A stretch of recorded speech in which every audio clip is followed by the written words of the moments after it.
Hello Year 12. So this little video is about conjugate acid-base pairs. So hopefully you've all got a little bit of an understanding from your holiday homework about Bronsted-Lowry theory. And in Bronsted-Lowry theory, we talk about acids. So let's say HA, for example, as dissociating to form hydrogen ions and an anion. Now that's no different to Arrhenius theory. The difference in Bronsted-Lowry theory is he talks about these reactions as being reversible and the products of those reactions therefore being able to combine to reform the reactant. Now he defines an acid as a proton donor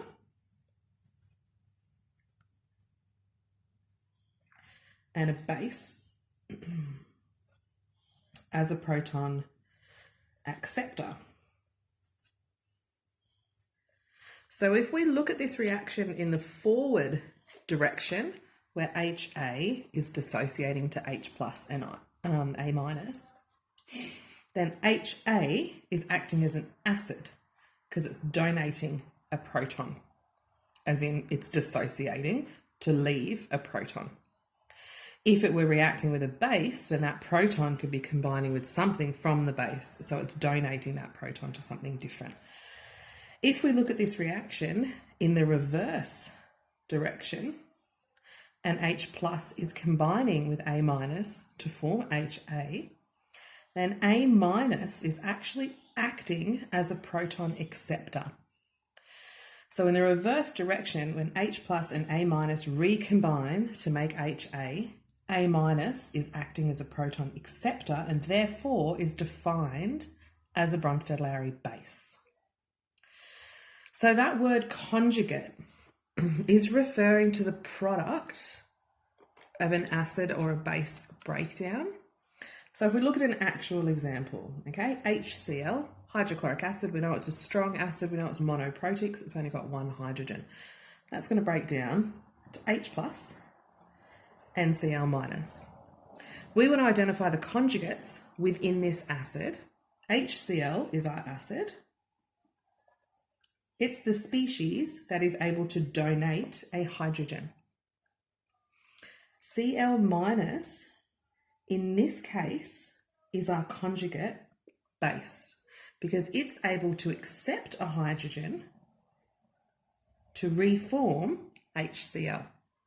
So the conjugate acid-base pair in this example is HCl and Cl minus.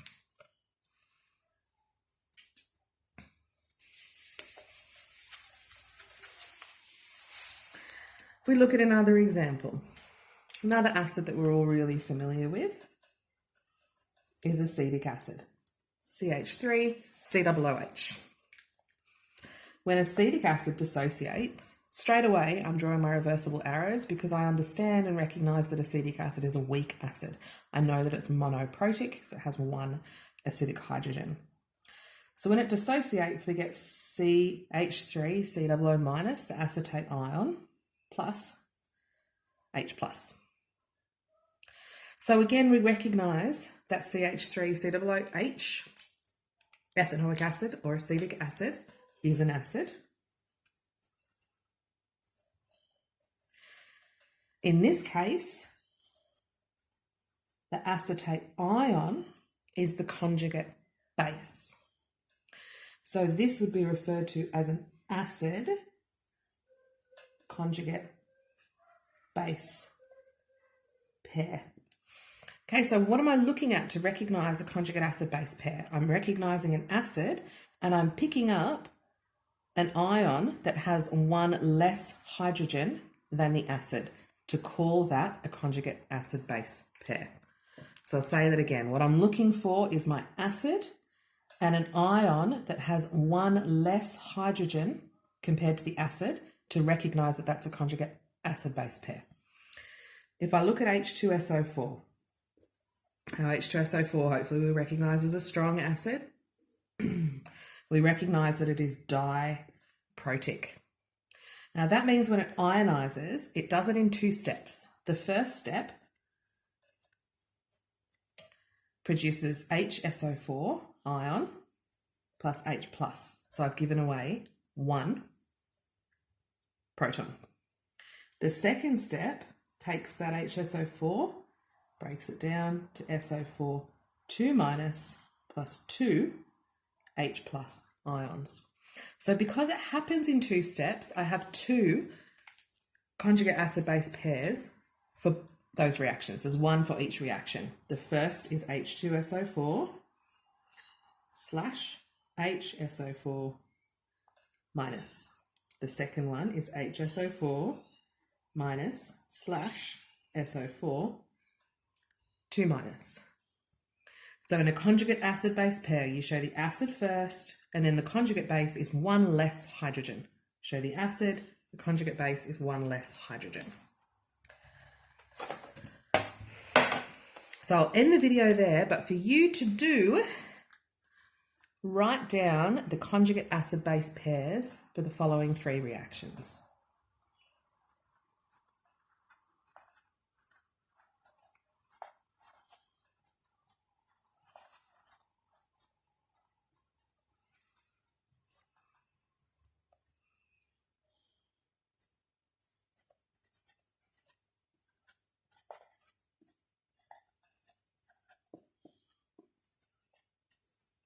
And